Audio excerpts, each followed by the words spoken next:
Standing before the historic mansion my mother left behind, I realized that some betrayals are far more calculated than a simple lie.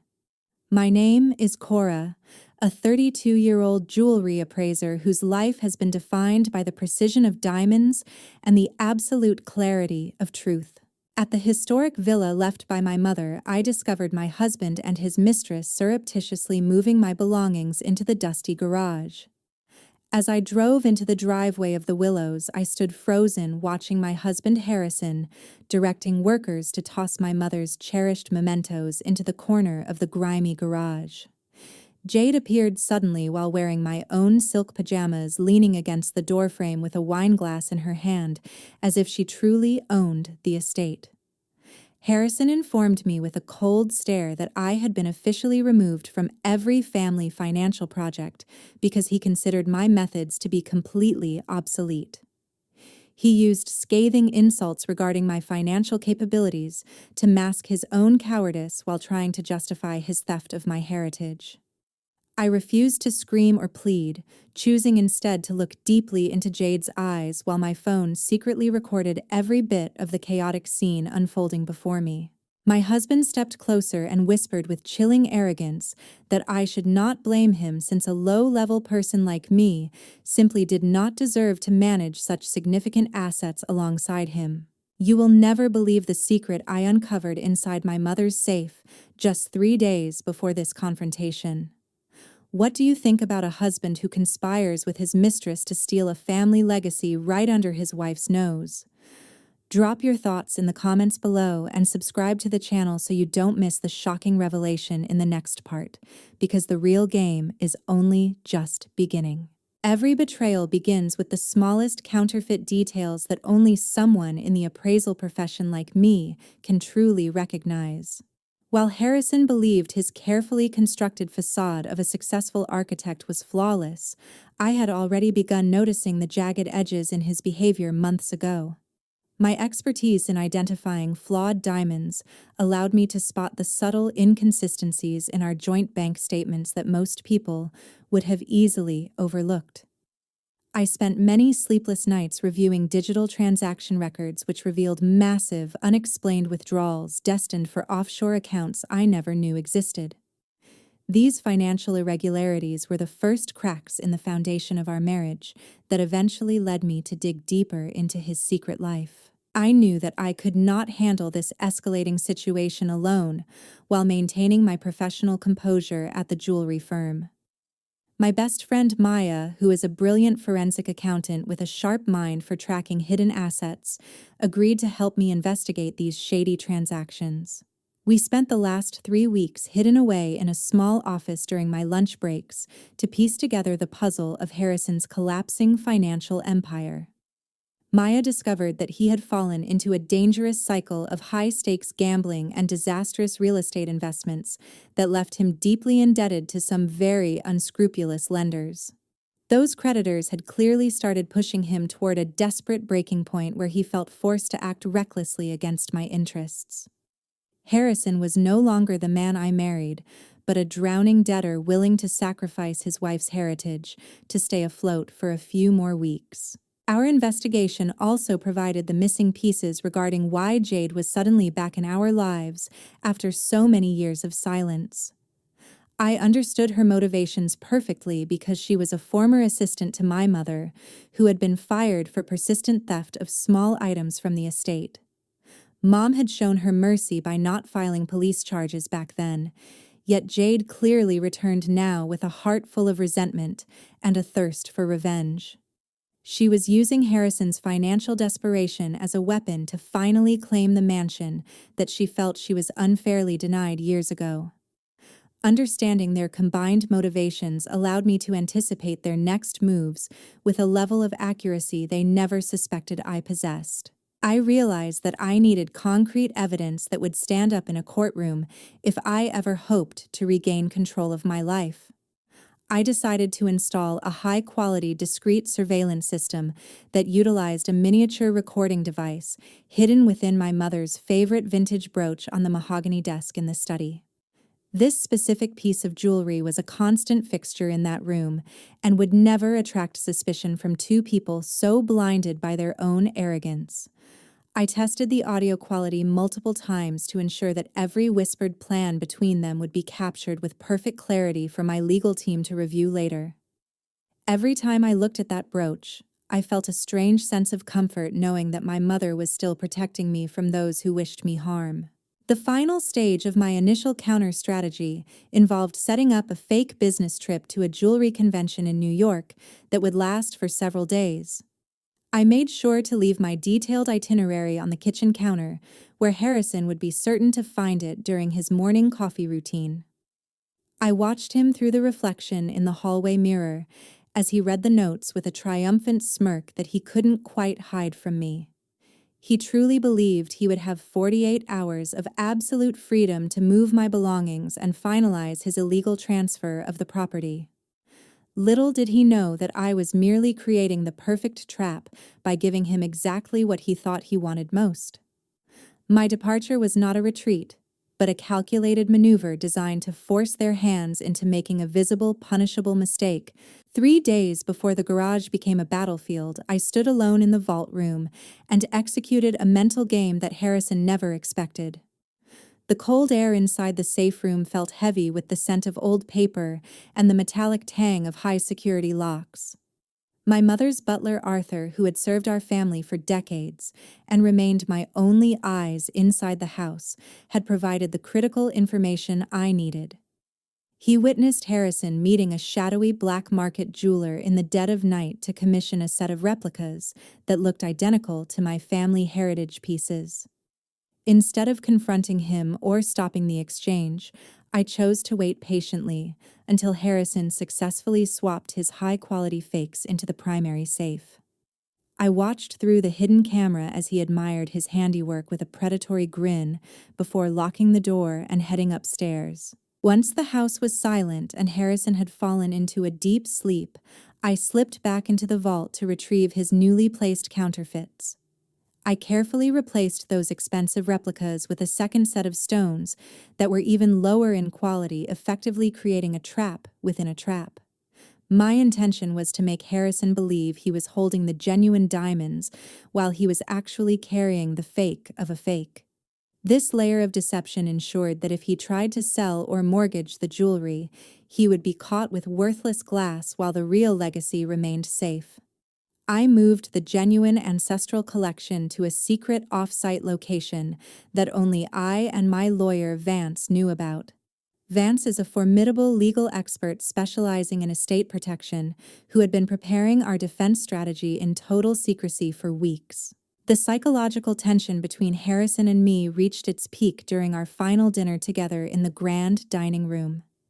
He sat across from me with an unusual level of attentiveness, pouring my favorite wine, while his mind was clearly calculating the square footage of the house. I observed how his eyes darted toward the hallway leading to the vault every few minutes, while he pretended to ask about my day. He spoke about our future together in a tone that sounded rehearsed, almost as if he were trying to convince himself of his own lies.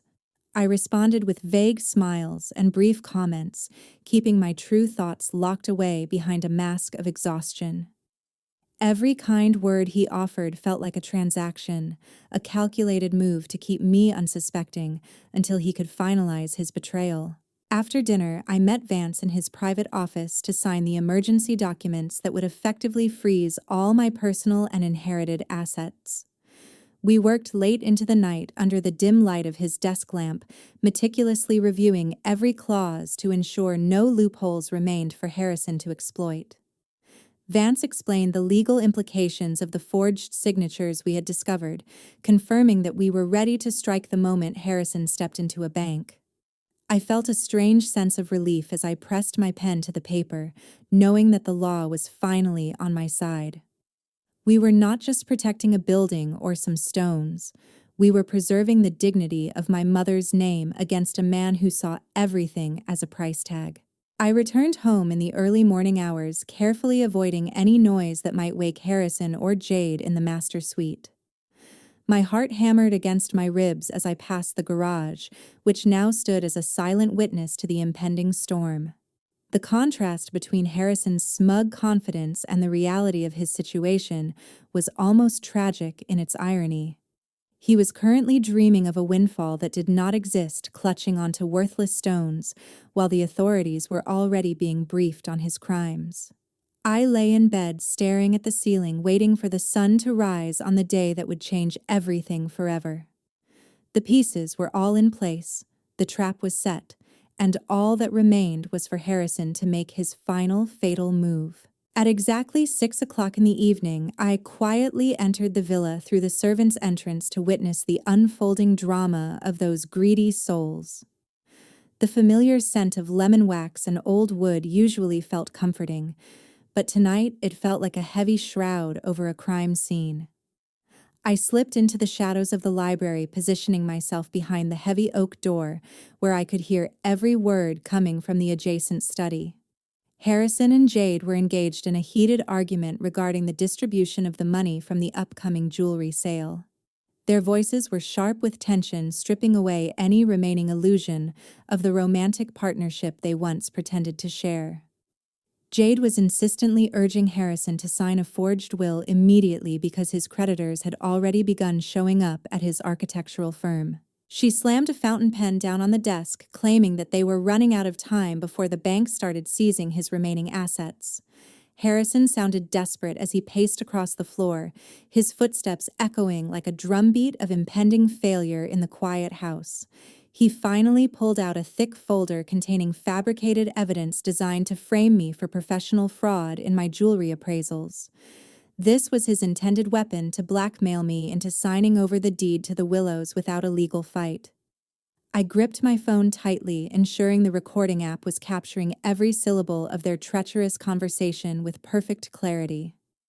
Jade laughed while admitting that she was the one who had surreptitiously contacted my high-end clients to plant the seeds of doubt about my integrity. She described in detail how she had manipulated the paperwork to make my honest mistakes look like intentional theft from the city's elite families. Harrison agreed that the plan was foolproof, believing that I would value my career more than a crumbling estate filled with dusty memories. My blood ran cold as I listened to the man I once trusted discuss destroying my life's work for a quick financial windfall. The sheer level of their coordination was chilling, revealing a depth of malice that I had never fully grasped until this moment. They were not just looking for a new home. They were actively seeking to erase my existence from the very walls my mother had built. The atmosphere grew even more suffocating when I peered through the crack in the door and saw Jade approaching the main wall. She reached up and unceremoniously removed the large portrait of Mom, placing the cherished painting face down on the dusty floorboards. In its place, she pinned up a large glossy development map showcasing their plans to convert the historic estate into a modern luxury resort. They were already dividing the garden into parking lots and planning to demolish the ancient oak trees that had stood for a century. A surge of profound disgust washed over me as I watched them celebrate the destruction of my family history with a celebratory glass of stolen wine. I remained motionless in the library, absorbing the harsh reality that my home had become a nest for vipers waiting for the final strike. Every word they spoke confirmed that my counter-strategy was not just a precaution, but a vital necessity for my survival. I realized that the man standing in that room was a complete stranger, a shadow of the architect I thought I had known. I waited until they moved into the kitchen to continue their celebration before I began my silent retreat toward the servants' exit. I carried the recording with me like a shield, knowing it was the final piece of evidence required to crush their blackmail attempt. The predators believed they had cornered their prey, but they had no idea that the entire house was actually recording their confession.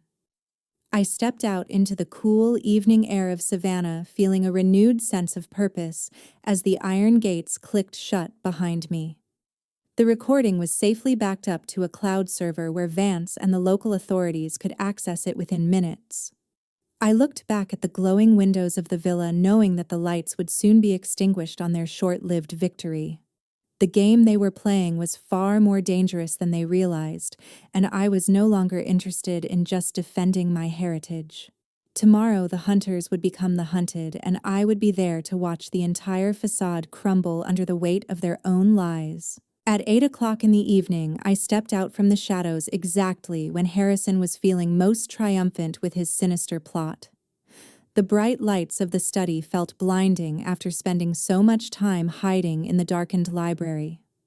Harrison did not seem flustered by my sudden appearance, but instead wore a smirk that signaled his absolute confidence. He immediately threw a thick stack of photographs onto the polished mahogany desk, claiming they were the final nails in my professional coffin. These images were carefully staged to falsely implicate me in a massive jewelry appraisal scam involving our city's most prominent families.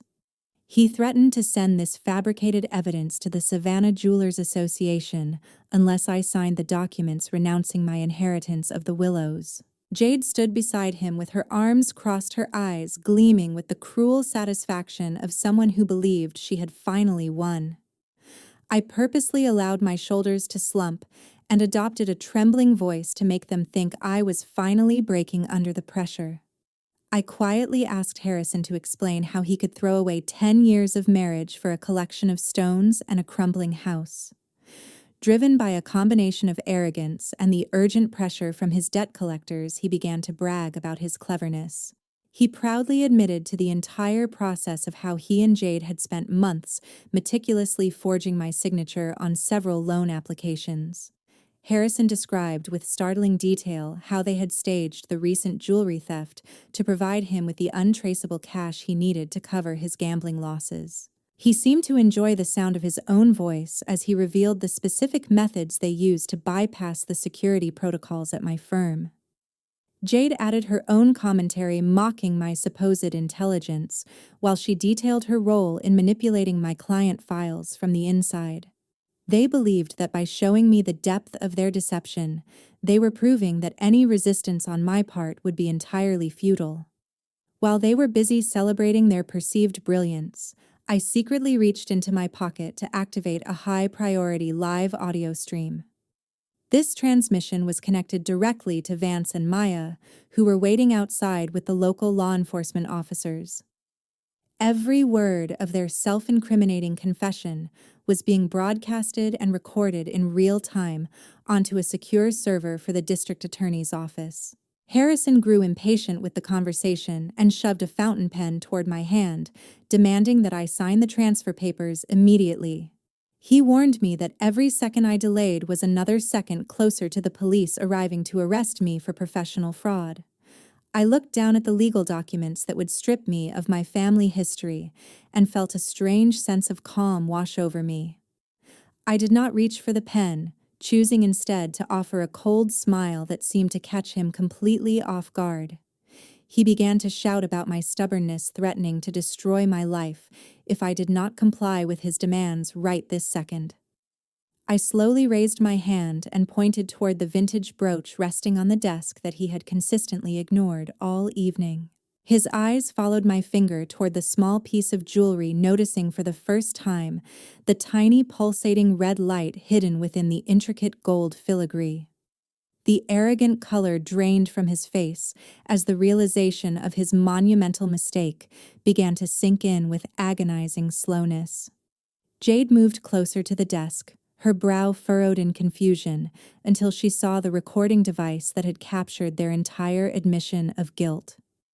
I informed them that while they were busy planning their resort, I had been busy documenting their crimes for the past hour.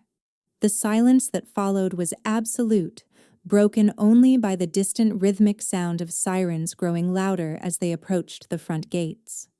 Harrison gripped the edge of the desk so tightly that his knuckles turned white, but he knew there was no way to take back the words he had already spoken.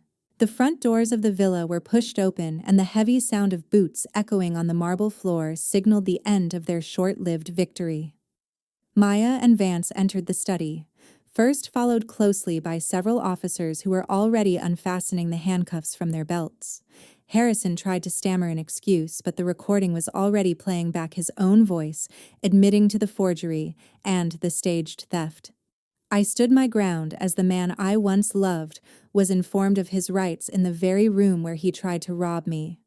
The predatory grin he wore earlier had been replaced by a mask of pure terror as the reality of his fate became unavoidable. My heritage was no longer under threat, and the true criminals were finally facing the consequences of their own insatiable greed. At 9 o'clock the following morning, Harrison and Jade walked into the central bank with radiant expressions as they carried what they believed to be their ticket to a new life. The oppressive pressure of his mounting debts had finally forced Harrison to initiate the immediate mortgage process for the ancestral jewelry collection to secure an emergency high-interest loan. They were ushered into a private high-security suite, where a senior bank appraiser named Mr. Henderson was waiting to begin the formal verification of the assets. Maya had already spent the previous afternoon coordinating with the bank's fraud department to ensure that a particularly rigorous inspection protocol would be followed for this specific transaction. Mr. Henderson adjusted his glasses and began the meticulous process of examining each piece under high-power magnification, while Harrison tapped his fingers impatiently on the glass table. The appraisal process began to stretch significantly longer than expected, causing Harrison to shift uncomfortably in his expensive leather chair while checking his watch every few minutes. Jade started to notice the subtle change in the appraiser's demeanor and felt a growing sense of unease as he repeatedly recalibrated his equipment. Mr. Henderson eventually moved the large center stones toward a digital spectrometer to analyze their light refraction and chemical composition with scientific precision. Harrison tried to hide his nervousness by making small talk about the history of the collection, but the appraiser remained silent and focused on the flickering data on his monitor. The tension in the small room became almost palpable as the cooling fans of the laboratory equipment hummed steadily in the background. The spectrometer finally displayed the definitive results, showing that every single diamond in the collection was actually a low-grade cubic zirconia replica. Mr. Henderson looked up from his screen with a stern expression and calmly informed Harrison that the jewelry provided was entirely counterfeit and held virtually no commercial value. Harrison went into a state of total shock, jumping to his feet and screaming that the bank must have surreptitiously swapped his genuine stones for fakes during the inspection. He began to demand an immediate investigation into the bank's security measures, while Jade stood frozen as she realized they were now entangled in a serious criminal fraud case. She looked at Harrison with a mixture of terror and suspicion, wondering if he had intentionally deceived her about the authenticity of the items they brought. The chaotic scene was suddenly interrupted when I stepped into the VIP room through the side entrance while accompanied by Vance and a detective from the Financial Crimes Unit. I stood calmly before them and placed a set of certified authentication documents on the table that proved the genuine ancestral collection was safely stored elsewhere. Harrison's voice failed him as I explained that he had merely stolen a set of worthless replicas from my vault, while the real diamonds remained under my legal control. The detective stepped forward to inform Harrison that his attempt to secure a massive loan using counterfeit assets constituted a major felony in the state of Georgia. I watched as the reality of his double failure began to sink in, realizing that he had destroyed his reputation for a bag of worthless glass. Jade tried to distance herself from the situation by claiming she had no prior knowledge of the jewelry's authenticity, but the recording of her previous confession made her defense entirely useless. I stood my ground while observing the man who had tried to rob me of my heritage now trembling before the authority of the law. The brilliance of the genuine diamonds mentioned in my documents seemed to highlight the utter dullness of the cheap fakes resting on the appraiser's velvet tray. Harrison looked toward me as if pleading for mercy, but I only saw a stranger who had valued greed over the 10 years of history we once shared. The guards were signaled to secure the exits while the detective began the formal process of documenting the counterfeit evidence for the upcoming trial. The sunlight streaming through the bank's tall windows seemed to expose every flaw in their desperate scheme, leaving them with nowhere to hide from the truth. I felt a profound sense of closure as the specter of their betrayal was finally replaced by the cold, hard reality of their impending legal consequences. Vance gathered the official appraisal report from Mr. Henderson and signaled that it was time for us to depart and prepare for the final stage of our plan. As I walked out of the central bank, I realized that the hardest part of the journey was over and the justice I sought was finally within reach. The Willows was safe. My mother's legacy was intact, and those who tried to dismantle my life were now facing the darkness of their own making. At 11 o'clock in the morning, the luxurious atmosphere of the bank was torn apart by the sharp wail of police sirens and the sudden panic of the fraudsters. Harrison and Jade were immediately surrounded by officers who were acting on a comprehensive file detailing their various schemes of defamation and financial fraud. Vance had strategically submitted these incriminating documents to the district attorney's office exactly 2 hours before the bank opened its doors. Harrison began to frantically deny all charges, waving his hands wildly as he tried to push his way past the officers toward the main exit. In a desperate attempt to save his own skin, he started shouting that every illegal idea had originated entirely from Jade's obsession with revenge. This sudden betrayal created a humiliating scene as the two conspirators began to verbally tear each other apart in front of the gathered bank staff. Harrison claimed that he was merely a victim of Jade's manipulation and that he had been coerced into participating in the jewelry swap under duress. I stood several feet away, with a composed expression, watching the man I once respected descend into a pathetic display of cowardice. I calmly stepped forward to present the high-quality recording from the previous night, where Harrison had clearly admitted to forging my signatures. His own voice echoed through the quiet VIP suite, describing with chilling pride how he had personally orchestrated the theft of my mother's legacy. The arrogant smirk he had worn throughout our marriage was replaced by a mask of sheer desperation as the officers tightened their grip on his arms. Jade looked at him with a mixture of shock and profound hatred, realizing that her partner in crime was willing to sacrifice her for a lighter sentence. She completely collapsed onto the marble floor when she heard Harrison's voice officially naming her as the primary mastermind behind the entire operation. Realizing that her loyalty had been met with immediate betrayal, she began to scream out the details of all his previous fraudulent architectural projects. Jade described several instances where Harrison had used substandard materials and falsified safety inspections to siphon money from unsuspecting clients over the years. This unexpected flood of information provided the detectives with enough evidence to open several new criminal investigations into his professional practices. The room was filled with the frantic sounds of the two traitors trying to outdo each other with increasingly damaging accusations of guilt. I felt no satisfaction in watching their mutual destruction, only a deep sense of relief that their poisonous influence was finally being removed from my life.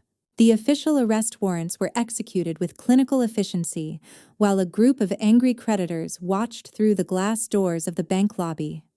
These individuals had been waiting for months to confront Harrison about the millions of dollars he had squandered through his reckless gambling habits. The lead detective informed them both of their rights, while systematically confiscating their mobile phones and the folder of forged legal documents. Harrison tried one last time to catch my eye, his expression pleading for a mercy that he had never shown to me during his plot. I remained entirely silent, choosing instead to focus on the weight of the genuine authentication certificates held firmly in my own hands. My mother's heritage was no longer a pawn in their dangerous games, and the law was finally performing its necessary duty of protection. I turned my back on the scene without offering a single word of forgiveness to the man who had promised to cherish me 10 years ago. Every step I took toward the exit felt like a heavy stone being lifted from my chest as the sound of their arguing faded into the background. I could hear the rhythmic clicking of my heels on the polished floor, marking the final seconds of my life as Harrison's unsuspecting wife. The cold air of the street was a welcome change from the suffocating tension that had defined my existence for the past several months. Vance followed me out into the sunlight, nodding toward a waiting car that would take us away from the wreckage of my former marriage. I did not look back at the bank even as the shouting grew louder and the reporters began to gather near the entrance. The game was truly over for Harrison and Jade, but for me, it felt like the first day of a long overdue freedom from their lies. I realized that while they were busy fighting over the scraps of their failed scheme, I had managed to preserve the only things that truly mattered. The Willows was still standing, and my reputation as an appraiser would be fully restored once the evidence was presented in court. The sunlight felt warmer than usual as I leaned back against the car seat and watched the city of Savannah pass by my window. My family's name was once again associated with integrity rather than the cheap shadows of those who tried to steal its light. I looked forward to the quiet evening ahead, knowing that the vault in my home was finally occupied by the truth rather than counterfeit stones. 1 month after the legal storm passed, the Willows finally regained its peaceful breath as the morning sun warmed the ancient stone walls. I stood on the wide balcony overlooking the garden, feeling a profound sense of stillness that had been missing for years.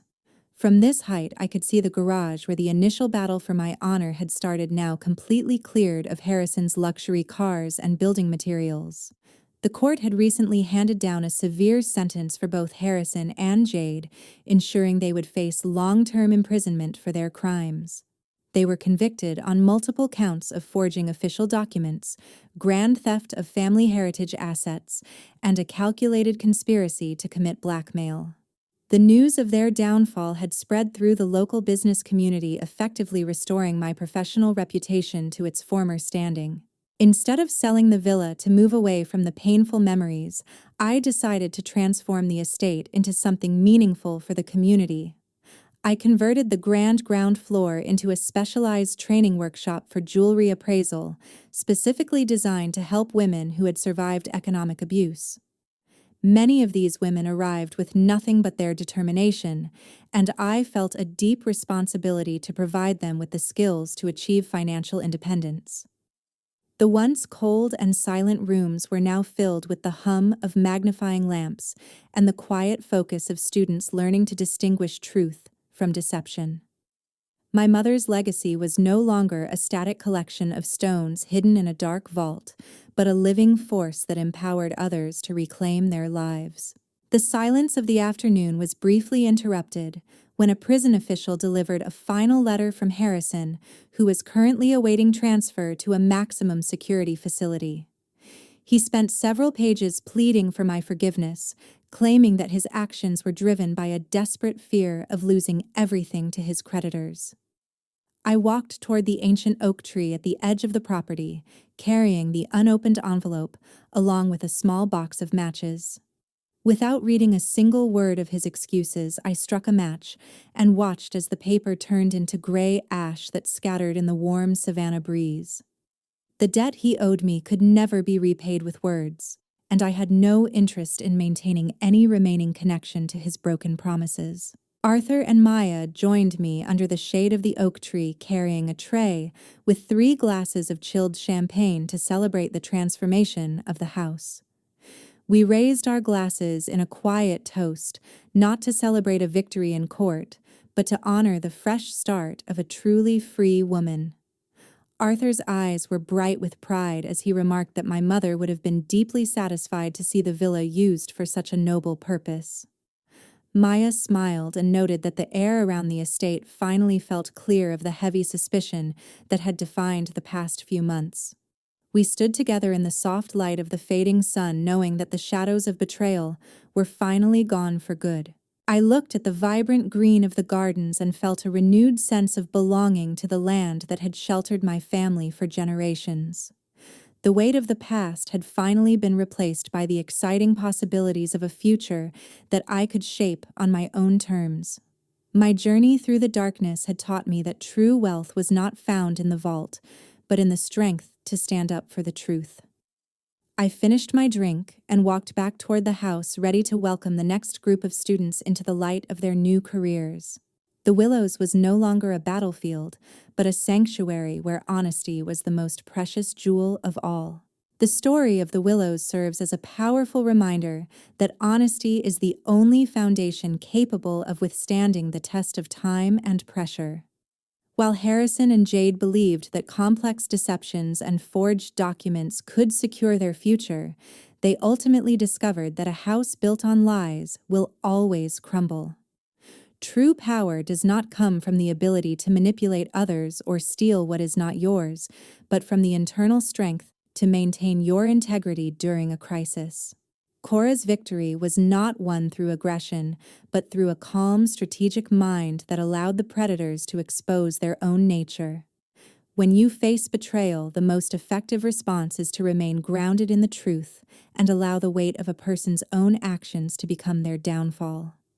Justice is often silent and slow, yet it remains the most inevitable force in a world where greed eventually consumes itself. Thank you so much for following Cora's journey of resilience and justice at the Willows.